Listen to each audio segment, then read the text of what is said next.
সুসম্পন্ন হলো তাণ্ডব সিনেমার শ্রীলঙ্কার শুটিং পোর্শন। বন্ধুরা, এটাই জানতে পারা যাচ্ছে। আমার মনে আছে আমি 3 থেকে 4 দিন আগে একটা ভিডিও বানিয়ে তোমাদেরকে বলেছিলাম যে তাণ্ডবের শ্রীলঙ্কার পোর্শনটা শুটিং কমপ্লিট হবে মোটামুটি 21 কি 22 তারিখ নাগাদ। ঠিক তারপরেই আমি দেখলাম যে কিছু প্রতিবেদনে এই খবরটা বেরোলো যে 19 তারিখে শুটিং শেষ হয়ে যাবে, 20 তারিখে তাণ্ডব টিম বাংলাদেশে ফিরে আসবে শ্রীলঙ্কা থেকে। তো তখন না আমি একটু কনফিউজড হয়ে গেলাম যে আমার কাছে যে আপডেটটা এলো সেটা ঠিক নাকি প্রতিবেদনে যে আপডেটটা বেরোলো সেটা ঠিক। আমি টোটালি কনফিউজ ছিলাম।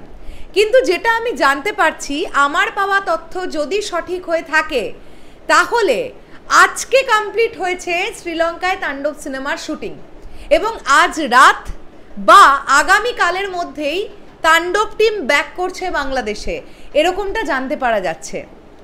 বন্ধুরা, কোনোটাই অথেন্টিক আপডেট বা টিমের তরফ থেকে কোনো আপডেট সেভাবে মিলছে না, কেননা যে প্রজেক্টের সঙ্গে SBF আছে, আলফা আই আছে, চরকি আছে, তারা তাদের কাজের প্যাটার্নটা একটু অন্যরকম। তারা নিজেরাই কাজ করে। বেসিক্যালি আমরা খুব একটা আপডেট কিন্তু পেয়ে উঠি না, যে কারণের জন্য আমরা যারা কন্টেন্ট ক্রিয়েটাররা আছি আমরা আমাদের মতন করে চেষ্টা করছি কিছু আপডেট জোগাড় করার। কখনো কখনো সেই আপডেট ঠিক হচ্ছে, কখনো কখনো সেই আপডেট ভুল হচ্ছে।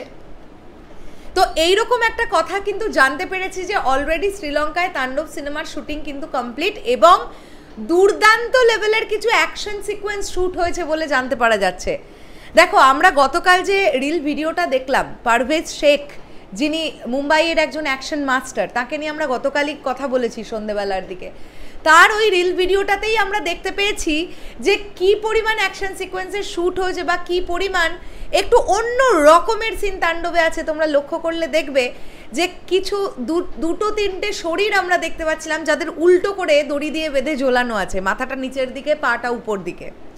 তো এরকম কিছু সিকোয়েন্স থাকবে যেগুলো বড় পর্দায় দেখলে আমাদের গুজবাম্পস মোমেন্ট ক্রিয়েট হবে আমাদের মধ্যে। রাফি ভাইয়া সমস্তটা প্ল্যান করেই পুরো ব্যাপারটা করছেন। এবার কথাটা হচ্ছে, এই যে শ্রীলঙ্কায় তাণ্ডব টিমের শুটিং শেষ হয়ে গেল বলে শুনতে পাওয়া যাচ্ছে, ফিরেই কি তাণ্ডব টিম একদম কমপ্লিটলি পোস্ট প্রোডাকশনে নজর দেবে নাকি বাংলাদেশে শুটিং বাকি আছে? আমি দুরকম আপডেটই পাচ্ছি।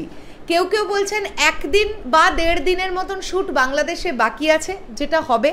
এবার সেটা কি ছবির কোনো মূল দৃশ্য নাকি কিছু প্যাচ শট সেটা বুঝতে পারছি না। আবার কেউ বলছেন না বাংলাদেশের পুরো পোর্শন কমপ্লিট করেই তাণ্ডব টিম শ্রীলঙ্কায় গিয়েছিল, তাণ্ডবেই র্যাপ মানে শ্রীলঙ্কাতেই র্যাপ হয়ে গেছে তাণ্ডব। এখন কথাটা হচ্ছে, যদি ছবিটা র্যাপ হয়ে গিয়ে থাকে নিশ্চয়ই র্যাপের কোনো ছবি তো তোলা হয়েছে, ন্যাচারালি তো তোলা থাকে। তো সেই রকম কোনো ছবি যদি একটুখানি আমাদের সামনে আনা যেত, সেখানে মেগাস্টার শাকিব খান ফ্রেমে যদি নাও বা থাকতেন, শুধু টিম থাকতো, তাহলেও তো কোথাও গিয়ে দর্শকের মধ্যেই যে কনফিউশনটা সেটা কোথাও গিয়ে ক্লিয়ার হয়ে যেত। যদিও দর্শক অনেক বেশি ভাবছে না এটা নিয়ে যে শুটিং কি পুরো শেষ হয়েছে নাকি বাংলাদেশে এসে শ্যুট বাকি আছে, এগুলো দর্শকের এত ভাববার খুব একটা দরকার নেই। তারা দিনের শেষে গিয়ে সিনেমাটা কীরকম হয়েছে সেটা নিয়ে ওয়াকিবহল বেশি। কিন্তু আমরা যারা কন্টেন্ট ক্রিয়েটাররা আছি, আমরা যারা খুঁটিনাটি বিষয়গুলোও তোমাদের সামনে তুলে ধরবার চেষ্টা করি, এই আপডেটগুলো আমাদের কাছে এলে এবং যারা সাকিবিয়ান ভাইরা বোনেরা যারা চরম এক্সাইটেড থাকো প্রতিটা আপডেটের বিষয়ে, তাদের কাছে কিন্তু এই খবরগুলো খুব মানে একটা এক্সাইটিং মোমেন্ট ক্রিয়েট করে। যদি একটা র্যাপের ছবি আমরা পেয়ে যেতাম। তো যাই হোক, আমি জানি না তাণ্ডব টিম কোনো র্যাপের ছবি দেবে কিনা। তোমরা যদি লক্ষ্য করে দেখো, আমার মনে আছে দরদের সময় দরদ টিম র্যাপের ছবি দিয়েছিল, তুফান টিম দিয়েছিল কিনা আমার মনে পড়ছে না। তুফান টিম যদি না দিয়ে থাকে র্যাপের ছবি, তাহলে তাণ্ডব টিমও দেবে, এই পসিবিলিটিস কতটা আছে আমি জানি না।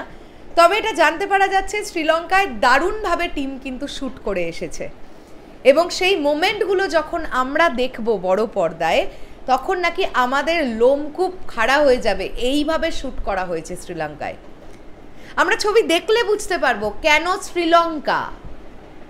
যাই হোক, শেষ করলাম ভিডিওটা। এই আপডেটটা তোমাদের কাছে কেমন লাগলো ডেফিনেটলি কমেন্ট করে জানিও। আসছি আবার খুব শিগগিরই নতুন কোনো ভিডিও নিয়ে। তাহলে এখনের জন্যে টাটা।